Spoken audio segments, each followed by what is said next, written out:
Ibu yang kami muliakan, setelah kita menyaksikan dan mendengarkan barusan, ada 10 tanda besar kiamat. 7-nya orang Islam akan menyaksikan kejadiannya. 3-nya orang Islam dan orang beriman tidak akan pernah menyaksikan kejadian tersebut.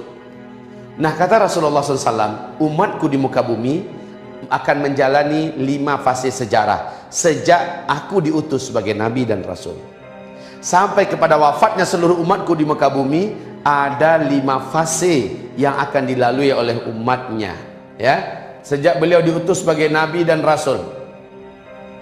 Berarti ini start. Ini start sampai umatku wafat serentak, berarti ini finish. Ya, finishnya adalah pada tanda besar kiamat yang ke-7 kan? Umatku akan menjalani 5 fase sejarah. Fase sejarah yang pertama, umat Islam dipimpin langsung oleh sang Nabi, dan fase ini pasti berakhir kata Rasulullah.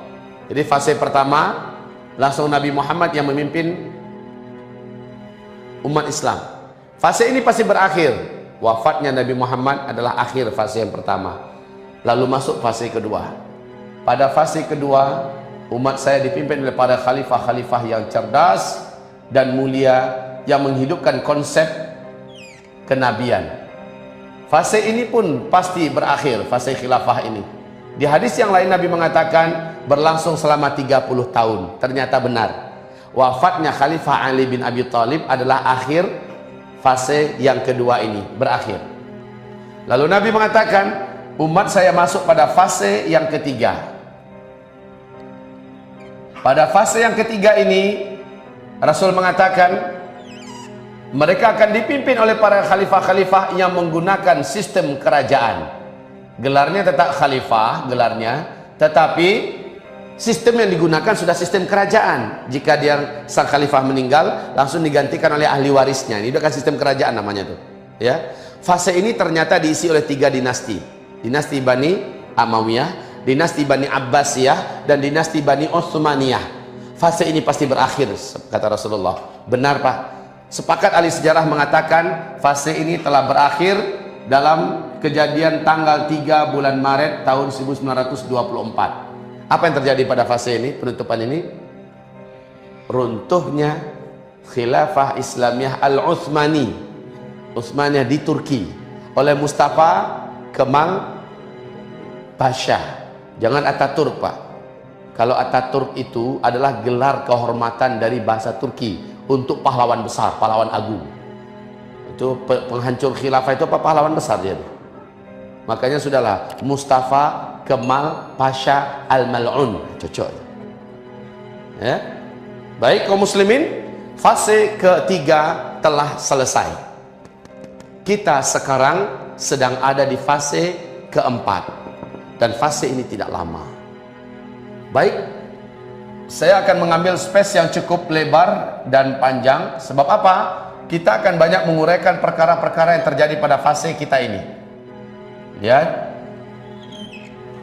pada fase keempat, ternyata di penghujungnya, disinilah urut-urutan tanda besar kiamat yang pertama, kedua, ketiga, keempat terjadi. Fase di mana kita hidup sekarang. Dan fase ini tidak lama. Oke? Kaum muslimin yang kami muliakan, ini fase keempat. Nabi mengistilahkan fase ini dengan sebutan fase kediktatoran. Ciri khas fase ini adalah umat Islam tidak dipimpin oleh seorang khalifah pun. Jadi ISIS yang ada di Irak mengumumkan sebagai khalifah Islamiyah tidak pada tempatnya. Inilah fase keempat, tidak ada khilafah Islamiyah. Khilafah Islamiyah ada pada fase kelima, yaitu fase masa-masa aman. Nah, ini ya. Fase masa-masa aman, ini baru khilafah Islamiyah. Sekarang belum. Sekaranglah fase-fase fitnah di mana umat Islam jadi pecundang. Islam diserang siang dan malam, dilumpuh, dilemahkan. Dan berislam pada masa ini sangatlah berat. Kaum muslimin yang kami muliakan, pada fase ini sekali lagi kita akan menemukan 4 tanda besar kiamat. Oke? Nah, saya beritahukan kepada Bapak Ibu, ini adalah fase yang kelima, fase khilafah kembali membungkus bumi. CIA, Amerika Serikat. Ibu tahu CIA siapa, Bu? Intelijen Amerika Serikat.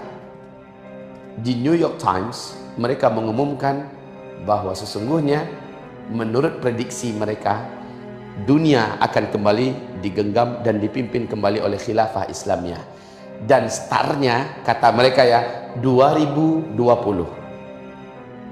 Start dunia ini kembali dipimpin oleh khilafah Islamiyah. Kata siapa? CIA Amerika Serikat.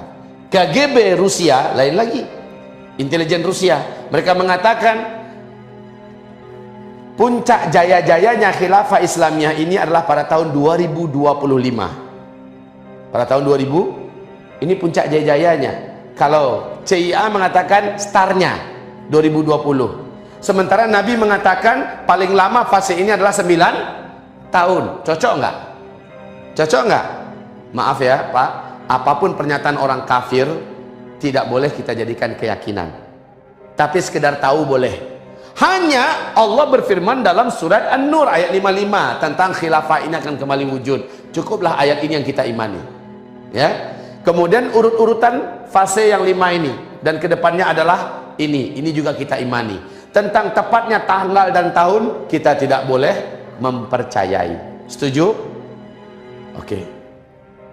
Namun mereka tentu berbicara dengan disiplin ilmu yang mereka miliki, dengan analisa mereka yang juga tidak main-main tentunya.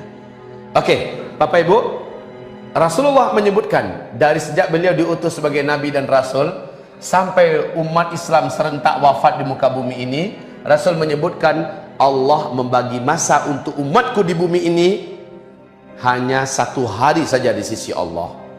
Ayo, 1 hari di sisi Allah berapa lama kita menghitung di dunia? 1000 tahun. Lalu Allah menambahkan untuk umatku setengah hari lagi. Berarti berapa?